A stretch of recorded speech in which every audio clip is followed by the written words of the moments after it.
Noon, pag binansagan kang komunista, pwede kang mawala. Ang Opo. tinatawag nilang salvage. Salvage. Pwede kang makulong. Ito po ba yung desapareci? Desaparecidos. Yan po yun. Pwede kang makulong. Oo. Or pwedeng makitilang galaw mo bilang tao. Mm. Kaya hindi biro yun. Kasi hanggang ngayon, nangyayari yun. Yung Totoo po. sinasabi nilang ano yung bagong krimen ngayon na binabansagan kang... Red tagging po. Red tagging. Yes, Krimen opo. na ngayon yun. Mm.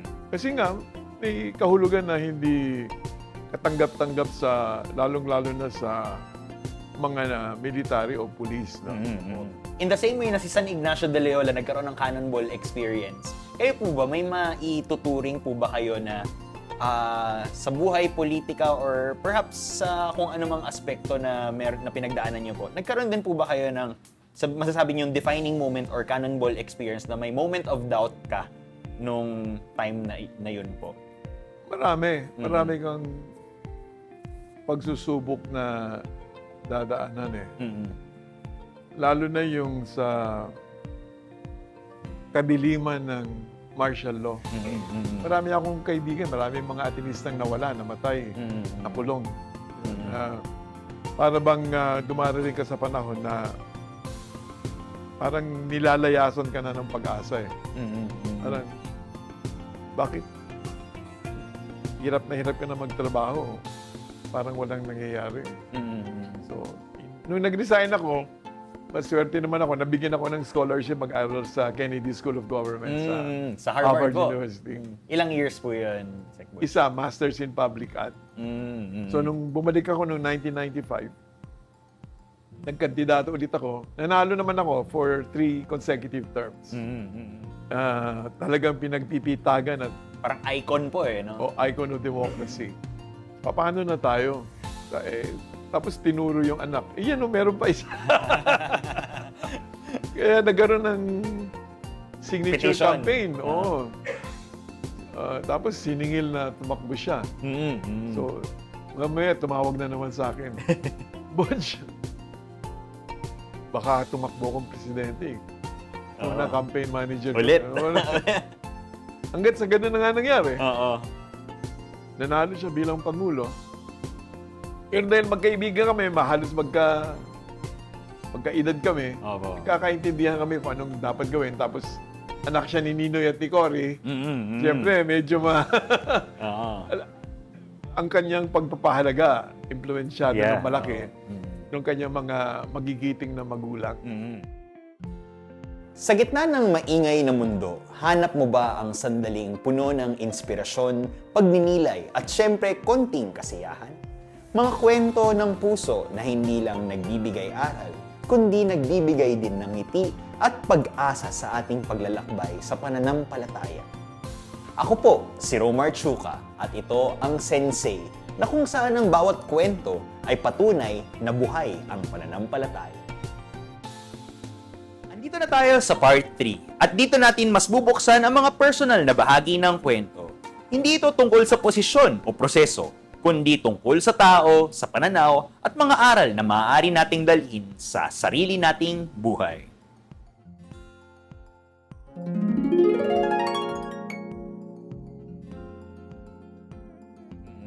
Siguro ito, may curious question lang po ako. Yung mga, kunwari, pag tinatawag na komunista yung mga ganyan, how do you mitigate that? Kasi 'di ba parang bilang Atenista na pinaglalaban talaga natin na ang hugot natin ay ang Diyos, kung bakit tayo at saka yung pag-ibig ng Diyos na pinaglalaban natin para sa iba. Ganun din po ba yung maisasagot nyo na si Lord naman ang may dahilan kaya tayo nandito at pinaglalaban natin ang mga mahihirap? Ganun din po ba, Sec? Unang-una, hindi biro yung mabansagan Yun nga po. kang komunista. Nung panahon noon, nung hindi pa disiplinado ang military, hindi katulad ngayon, medyo professional. Opo, professional.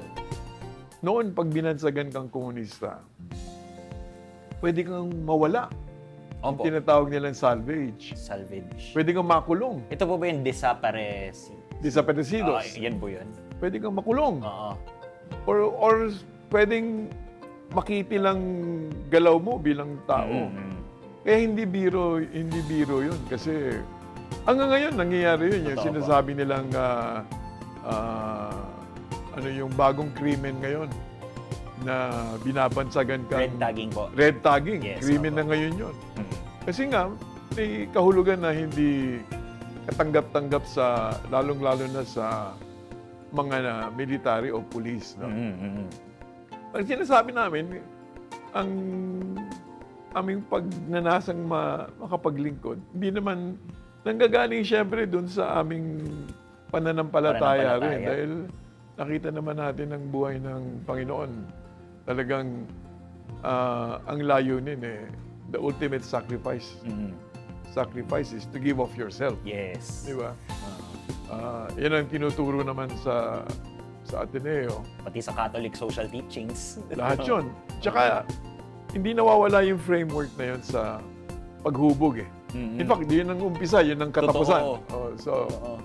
Hindi kaya malalim talaga ang pinanggagalingan nun na hindi basta-basta mawawala yun sa iyo yung spiritual, philosophical, at ideological presuppositions.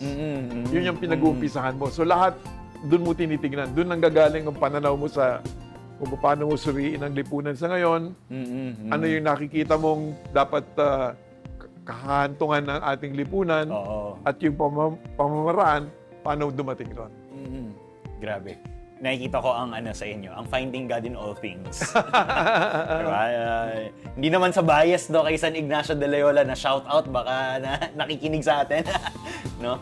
Pero siguro, yan po ika nga sa finding God in all things, nakikita mo si Lord sa kung ano yung pinaglalaban, ano yung mga experience niyo po sa buhay. Hindi lang doon, pati doon sa panahon na ikaw ay nasusubukan. Yun po. Actually, doon ako papunta. Yung tanong ko po. In the same way na si San Ignacio de Loyola nagkaroon ng cannonball experience, kayo po ba, may maituturing po ba kayo na sa buhay politika or perhaps sa kung anumang aspekto na pinagdaanan nyo po, nagkaroon din po ba kayo ng masasabi nyo yung defining moment or cannonball experience na may moment of doubt ka nung time na yun po? Marami kang pagsusubok na dadaanan Lalo na yung sa kadiliman ng martial law. Marami akong kaibigan, marami mga atinistang nawala, namatay, nakulong. Para bang dumarating ka sa panahon na parang nilalayasan ka na ng pag-asa Parang, bakit? Hirap ka na magtrabaho. Parang walang nangyayari. So, tinataya mo na yung buhay mo. Hindi lang yung sarili mo, pati pamilya mo kasi naapektuhan na. Pero parang walang nangyayari. Parang dumadating sa ganong klaseng punto Tapos biglang people power. Di ba yung mga ganon na akala mo kawakasan na ng ng buhay mo, kawakasan na ng bayan mo, tapos sa dulo, pagsusubok lang pala yung dinadaanan mo. Maraming ganun na sa buhay politika, sa buhay bilang isang tagapagsulong ng pagbabago, haharapin mo talaga yun Ang buti na lang dahil siyempre sa bawat pagsubok, nadadagdagan yung tumatatag ka yung tindi ng pananampalataya mo rin at saka paniniwala mo rin sa sarili mo. Hindi mo alam yon na ganoon pala yon, pero kung babalik-aralan mo na lang yon, doon mo naisip na kailangan pala yung pagsubok para makita mo kung saan ang hangganan mo. Pero pag nalampasan mo yung isang hangganan mo, meron na naman bagong hamon. Ganon. Pero what keeps you going po sa ganyang mga moments? Kasi, of course, you're almost at the point of giving up. Pero, yun nga, biglang may magpapakita pala si Lord na, wait lang, ganun po. Well, nakikita mo yun dun sa pagbabago nangyayari sa buhay ng mga tao. Yung nagkakaroon ng pag-asa muli. Nakikita mo rin sa impluensya sa mga kamag-anakan mo, mga anak mo, Mm. nagkakaroon din sila ng ganung pananaw. Mm. So, natutuwa ka na kinawala ka parati sa bahay, Mm. yung mga anak mo, na uunawaan yung ginagawa mo. Mm. Tapos may marami kang kaibigan. Hanggang ngayon, yung mga kaibigan ko noong 1970s, tuwing Pasko, dyan sa Ateneo, kasama si Father Noel Vasquez at si Father Nebres, nagkikita-kita kami. Parang yun ang aming, kumbaga, subculture. Oo. Doon, napag-uusapan namin yung kasaysayan ng aming pagsasama. At bakit hanggang ngayon magkakasama pa rin kami. Ganun. Throughout the years, after niyo po maging kongresista, ano po yung mga, kasi yun, naging sec din po kayo, ano po yung mga positions niyo? So, Secretary of Education din Ano una, Secretary of Agrarian Reform. Agrarian Reform. Nag-ilang years po kayo sa... 3 buwan lang kasi 3 yung mga landowners sa Congress, ayaw akong i-confirm. talaga po? Pinipilit na baguhin yung pananaw ko doon sa trabaho ko. Kasi may mga kaso na, siyempre, magre-referee ka sa may-ari ng lupa tsaka Sa farmers. mga magsasaka. Oo. Sinasabi ko sa kanila, kaya naman ako nandito para sa mga magsasaka, hindi naman para sa... Oo. Siyempre, hindi sila sang-ayon doon. Kaya, hanggat sa mauwi na, hindi na lang ako, ayaw niyo akong ma-confirm. Sige, okay lang. Alangan naman, pagpunta ko doon, iko-compromise ko yung sarili ko. Opo. Kaya, medyo malungkot doon si President Cory, pero nag-resign ako sa kabinete. Pero ang mahirap noon, nung inaya niya akong sumali sa kabinete, congressman ako ng Batanes noon eh. So nag-resign muna ako sa pagiging congressman. Tapos nung hindi mo ako ma-confirm, nag-resign ako sa pagiging kabinete. So, hindi na po kayo Nawala na ako. Yun nga po eh. Medyo nagtampo yung mga kababayan ko. Oo. Pero, nakabalik naman ako sa Kongreso. The year after, parang a few years. 1995. 1995. Nung nag-resign ako, maswerte naman ako, nabigyan ako ng scholarship mag-aral sa Kennedy School of Government Sa Harvard po. University. Ilang years po yun? Isa, Masters in Public Art. So, nung bumalik ako noong 1995, nagkandidato ulit ako. Nanalo naman ako for 3 consecutive terms. Madali lang makipagkompromiso eh. Tapos, sama ka na lang. Yun nga lang, ano naman ang sinusurrender mo? Di ba? Totoo. So, umalis ako sa DepEd.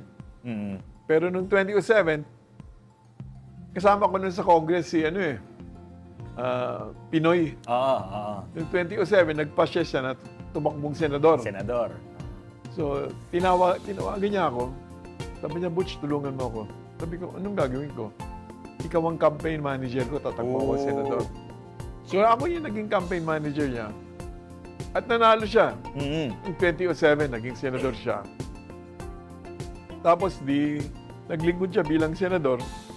Tapos, noong 2009, nung namatay si... August. August yan. Namatay si President Cory. At nung nalibing na siya, habang nga minarcha natin hanggang Manila Memorial. Galing Manila Cathedral, di ba? Papuntang... Nung namatay na siya, at malapit na yung halalan ng 2010, siyempre nalungkot ng mga tao na nawala na yung kanilang talagang pinagpipitagan at parang icon po eh, no? Icon of democracy. Paano na tayo? Tapos tinuro yung anak. Yan meron pa isa. Kaya nagkaroon ng signature Petition. campaign. Tapos siningil na tumakbo siya. So, mamaya tumawag na naman sa akin. Butch, baka tumakbo akong presidente. Una campaign manager. Ulit. Hanggat sa ganun na nga nangyari. Oo. Nanalo siya bilang Pangulo. Pero dahil magkaibigan kami, halos magkaedad kami, Opo. nagkakaintindihan kami kung anong dapat gawin. Tapos, anak siya ni Ninoy at ni Cory. Siyempre, medyo Oo. ang kanyang pagpapahalaga, impluensyado ng malaki. ng kanyang mga magigiting na magulang. Mm. Kaya sabi ko sa kanya, pare, pagkakataon na ito na magawa natin yung gusto natin gawin. Pangulo ka na, wala nang tataas pa sa'yo. Oo. Panginoon na lang. Sasabihin ko, ay, Santo Papa. At naniwala naman siya. Kaya 6 na taon, pinakamaunlad na administrasyon sa buong kasaysayan ng bansa natin after martial law. At saka anecdotal lang po na evidence to. Yung parang ako yung mga contemporary ko po na mga kakagraduate lang ng college, gustong magsilbi sa trabaho. It was the in thing during that time. Ang staff ko nun sa OSEC sa DBM, ang average age hindi lalampas ng 25 years old. Puro mga bata. Ganon din, ang daming nagka-interest na pumasok na mga bata. Tsaka yung sinasabing transparency and accountability, yun talaga ang panawagan ng administrasyon na yan. Kaya maayos, maunlad, transparent, accountable. Kaya nga, iba sabi, sana nandiyan pa si Pinoy. Opo. Pero, so nag 6 years po kayo sa DBM naman po? Bilang sekretary na yun. Nakatagal ako kasi... Kasi kasabay co-terminus nyo po eh. Hindi, tsaka kilala ko yung Pangulo. Opo. Alam ko naman pwede pagkatiwalaan. Ganun na nga nangyari. So, sa ngayon po, Attorney Kong Butch, pero Butch po, ano na pong ginagawa nyo ngayong mga panahon na? Ngayon, nasa advisory council ako ng Ateneo School of Government. So yung karanasan ko bilang government executive, Yes. tsaka politician, ibinabahagi ko dun sa mga nag-aaral na gusto rin maging politiko o gusto maging magsilbi sa pamahalaan. At malaking bagay kasi lalong-lalo na ngayon, napakalaki ng issue ng good governance. Totoo at po, accountability, public accountability. Nawawalan ng tiwala ang mga tao sa pamahalaan sa mga politiko, lalong-lalo na. Kung kaya't kailangan natin paigtingin at palalimin yung paniniwala at yung commitment ng mga tao sa yung sinasabi nating civic duty, civic responsibility. Kailangan ang bansa mas mahalaga sa sarili, mas mahalaga sa pamilya, mas mahalaga sa partido, mas mahalaga para kailangan maglingkod ka sa bansa kasi yan ang importante kung gusto natin umunlad yung ating komunidad. Ang tumutugtog po sa isipan ko habang bagay pong ipatugtog yung tayong lahat ay may pananagutan. Ganun talaga. Isa. Civic duty, civic responsibility. Yan ang panawagan sa ngayon. Ang ganda. Siguro po, isa sa mga huling tanong ko na lang po is, what are you hoping for personally po or perhaps for the country in the next few years to come? Well, sana muling mangibabaw yung pagpapahalaga para sa kabutihan ng nakararami. At mabigyan talaga ng particular at espesyal na atensyon yung mga marami sa kababayan natin ay talagang naghihirap at nawawalan na ng pag-asa sa kanilang buhay.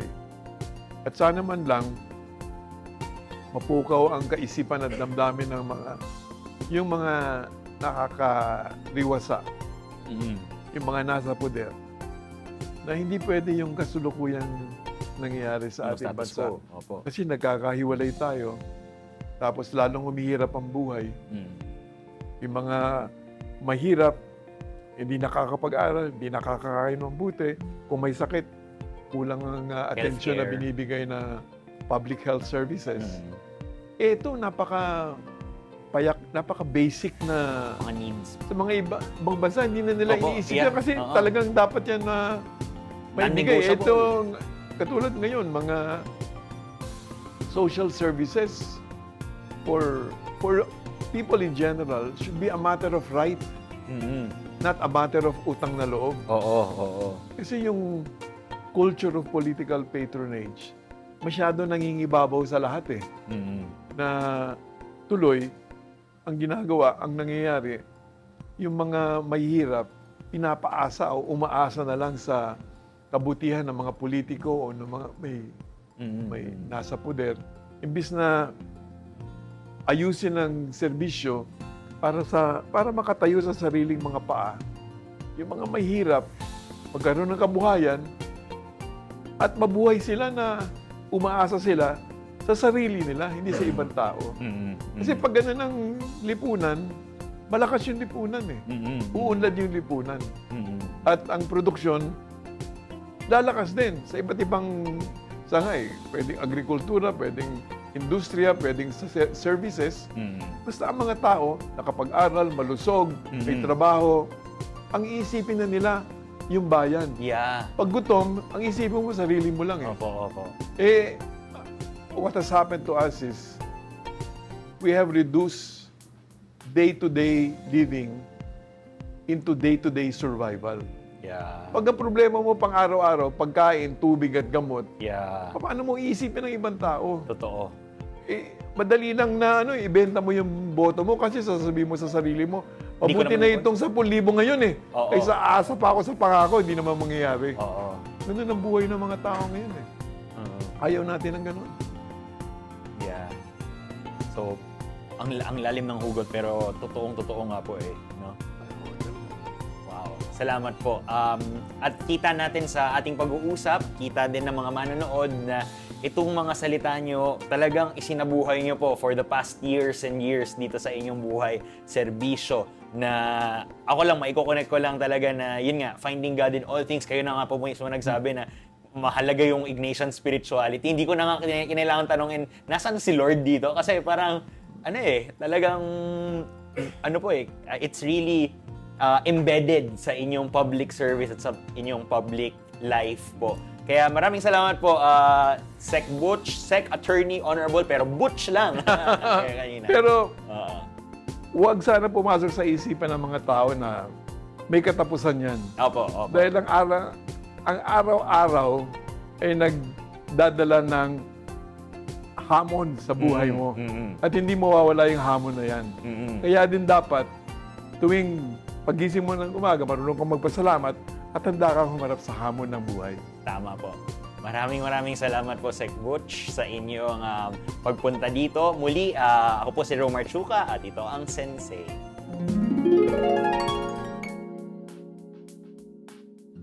Maraming salamat kay Attorney Butch Abad sa pagbubukas ng kanyang kwento sa atin.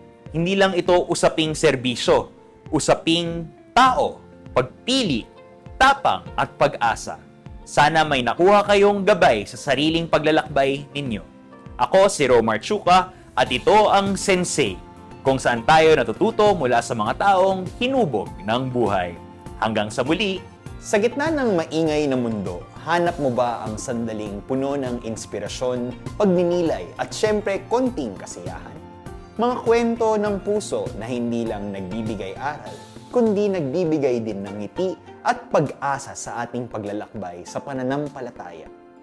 Ako po, si Romar Chuka at ito ang Sensei, na kung saan ang bawat kwento ay patunay na buhay ang pananampalataya.